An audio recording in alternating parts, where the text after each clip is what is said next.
Today we're going to take a look at the door tile type. So we'll go through it, we'll look at some of the basic features of it, how you can use it, what you can do with it. So let's go ahead and go to actually I'm going to change to gray here just so it's a little bit darker for us on the screen. Alright, let's go ahead and make a new level inside our game and world. And for this one, there is a tile type set right here. We'll use this one. Alright, so I'm going to place a couple of blocks in the scene. And then we'll place a door, and then let's grab up our character. And let's place in a camera for him. Alright, so this by itself right here, this kind of represents the basic elements that you can need something to trigger it, so we'll use a player. You could use a block or a physics object or anything else that you want to actually trigger it. But for the door itself, it has multiple states in terms of how it actually functions. It has a static door which stays in place and animates. It has a moving door which plays an animation but also moves. And then it has two sets of keys. You have keys that you exported out with the door, which come up with it.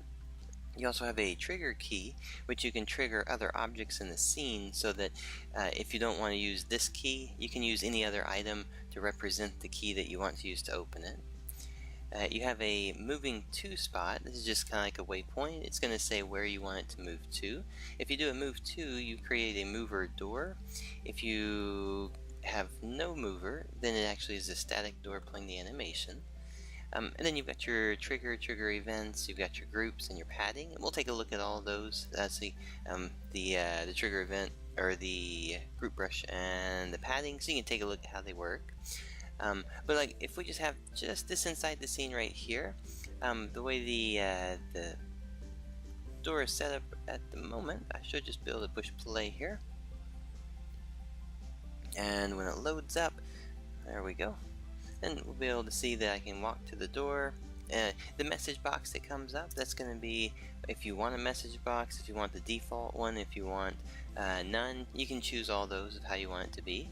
So now the door is opening. Notice there's a camera shake. So the camera shake, you can have a camera shake on the start of opening, during it, at the end of it, when it closes.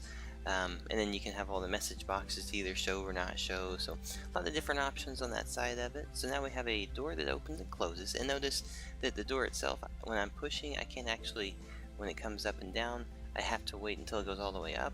You have an option in terms of collision. How long do you have to wait before the door actually is open? And you can choose how and where and stuff on that side of it. For the door though, let's take a look at some of the different options with it here. If we go into the mover brush, if I go up here and I click on that one, so I'm going to say I want the door to move up to this point. And we'll try to stick with just about 5+ minutes or so for these. So if I go to here and I say now I want the door to move up, now the door is going to move up. The default for it I think is set for 3 seconds. So now the door is open, now the door is closing, and then once it gets down to the bottom, it goes back to the start. So now you have a couple of different ways in terms of animation and in terms of what you want the door to actually do with it. Now, it's not actually checking for under me though, so notice like when I'm inside of it, it can kind of look like there's an issue with it. It's just that what we want to do is actually make the door a little bit smarter. So what we can do with it is if we go to the door, there's a little padding option right here. The padding is actually so that the door is aware of things going around it. For instance, I can put a padding on that one, and then inside of our padding option down here, the options, you can actually check for player, for target, for any tile. So you may want the door to go up to a certain spot, and then it stops, and the player may have to shoot something to blow it up so it can keep on going. A lot of different ways you can play with it. We're just going to say it's going to check for player. And then for the movement, let's just take a quick look at the movement here. For the door moving, opening, and closing, there's an open time and close time. The open, let's actually say that this only takes 1 second to get up to the top. And then we'll have it 2 seconds to move down. That way it'll look like it goes a little bit faster when it goes while it moves up to that one point. Alright, so if we get that one, now the door moves up quicker, but now if I'm under it this time, when it comes down, it actually stops. So it looks like it's waiting for me, and then when I move away, it just continues going down for it. Alright. So let's take a look at just a couple more little pieces, and then we'll call this one finished off. Alright, so what if, let's just do a little bit of a fun little gameplay scenario here. What if I was to make something like this?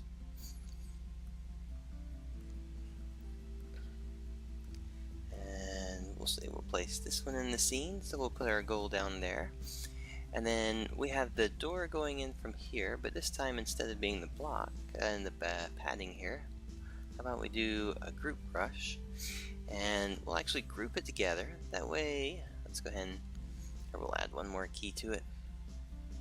Maybe you have to jump off the side just a little bit to grab it. Alright.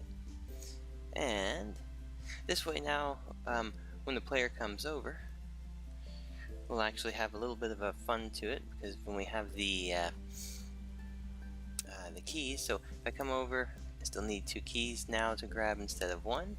I grab my keys, I hit my door, now all of a sudden the door moves upwards, and it's a good thing I get to my goal because the door is now closed and now I'm stuck inside of here. Alright, so there we go, just kind of a fun different way to play it. A lot of different options though for door. Alright, so that's what we got for today. Have a great day. Thanks.